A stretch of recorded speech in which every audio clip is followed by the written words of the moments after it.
எதுக்கு இது இவ்ளோ பணம்? அம்மாவுக்கு தெரியாம பர்ஸ்ல இருந்து எடுத்தியா? நான் ஏங்க எடுக்க போறேன்? அம்மா தாங்க ஐஸ் வாங்கிக்கோன்னு சொல்லி கொடுத்தாங்க. என்னடா சொல்ற? ஆமாக்கா, அம்மா ஒரு ஸ்கூல் பேக் வச்சிருக்காங்க. அதுல இருந்து தான் இந்த பணத்தை எடுத்து கொடுத்தாங்க. கொடுங்கக்கா, நான் ஐஸ்கிரீம் வாங்கணும்.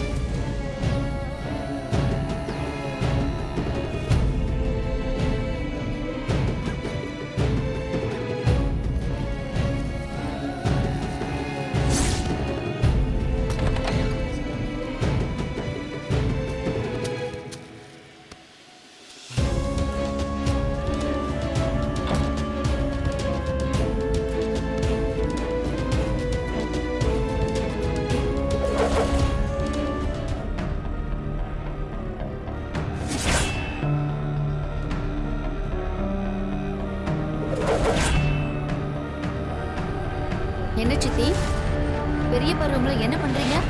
ஏன் இந்த வீட்ல எங்கெங்க போகணும்னு சட்டம் ஏதாவது இருக்கா என்ன? முதல்ல நான் எதுக்கு உன் கேள்விக்கு பதில் சொல்லணும்? இங்க பாருங்க, பெரியப்பா பெரியம்மா இல்லாத நேரத்துல அவங்க ரூமுக்கு எதுக்கு போனீங்க? அது அது வந்து இந்த மோட்டார் மெக்கானிக் வந்திருந்தாரா, பைப்ல தண்ணி வருதானே பார்த்து சொல்ல சொன்னாரு. அதான் அவங்க பாத்ரூம் பைப்ல தண்ணி வருதானே போய் பார்த்தேன். அது என்ன, வீடு முழுக்க பைப் இருக்கு, ரகு ரூம்ல போய் பார்த்துருக்க? ஏற்கனவே பத்திரத்தை எடுத்துட்டு வசுந்தரா கிட்ட போய் கொடுத்த. இப்ப மறுபடியும் ஏதாவது குட்டி கலாட்டா பண்ண பாக்குறியா? என்னத்த எப்படிலாம் பேசிட்டு இருக்கீங்க?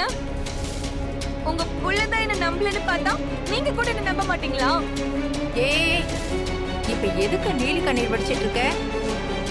நீ எந்த தப்பும் பண்ணிடக்கூடாதுங்கிறதுக்காக தான் சொல்லிட்டு இருக்க. இல்ல அத்தை, நான் எந்த தப்பும் பண்ணல. ஜாக்கிரதை.